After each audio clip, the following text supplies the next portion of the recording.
Before there were kings in Israel, there was chaos. And in that chaos, God raised up a voice, not from a royal family, not from a warrior clan, but from a woman's tearful prayer. This is the story of Samuel, a prophet, a judge, a man who helped transition a nation from spiritual drift to divine order. But was he just a prophet or something far more? It all began with Hannah, a woman barren for years, mocked by her rival, and heartbroken beyond words. She came to the tabernacle in Shiloh and poured out her soul to God, not with fancy words, but with groans and tears, and God listened. She made a vow. If God gave her a son, she would give him back to serve the Lord. That son was Samuel, his name meaning God has heard. True to her promise, Hannah brought Samuel to the tabernacle once he was weaned and gave him to the priest Eli to be raised in the house of the Lord. Sometimes our greatest answers come when we release our tightest prayers. As Samuel grew, he served faithfully under Eli. One night, as he lay near the ark of God, he heard a voice call out, "Samuel." Assuming it was Eli, he ran to him 3 times. Finally, Eli realized what was happening. "The Lord is calling you," he said. "Speak, Lord, for your servant hears." That night, God revealed to Samuel his plans to judge Eli's house. The boy's first prophetic word was a message of discipline, and yet he delivered it with boldness and respect. God doesn't wait for you to be perfect. He calls you when you're willing.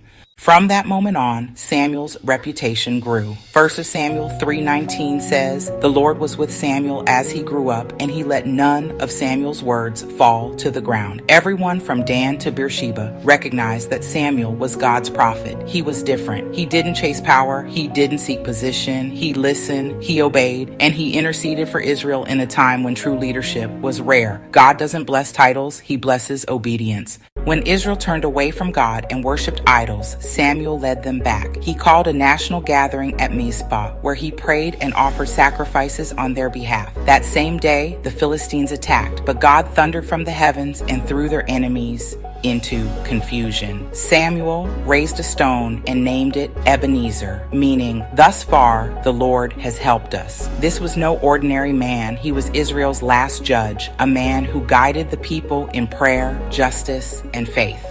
True leadership isn't about controlling people. It's about bringing them back to God.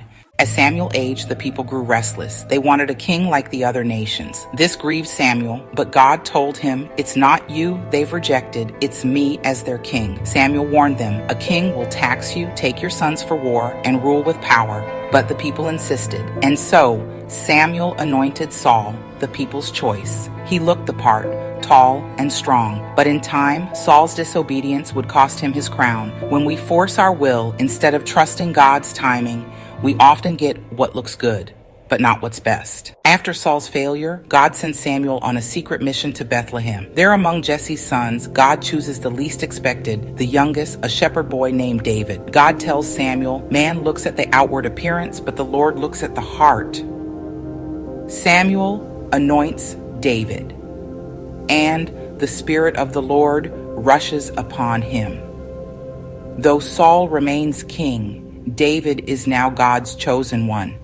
You may be overlooked by man, but you are handpicked by God. Samuel never stopped praying for the people, even when they disobeyed. He lived with integrity, never misused his power, and stayed faithful till the end. When he died, all of Israel gathered to mourn. He had led them in truth, corrected them in love, and stood in the gap between God and a nation. He wasn't just a prophet, he was a blueprint for godly leadership.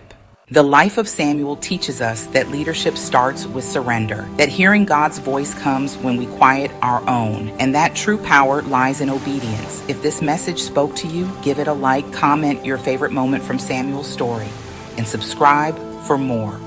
Until next time, walk with purpose and lead with prayer.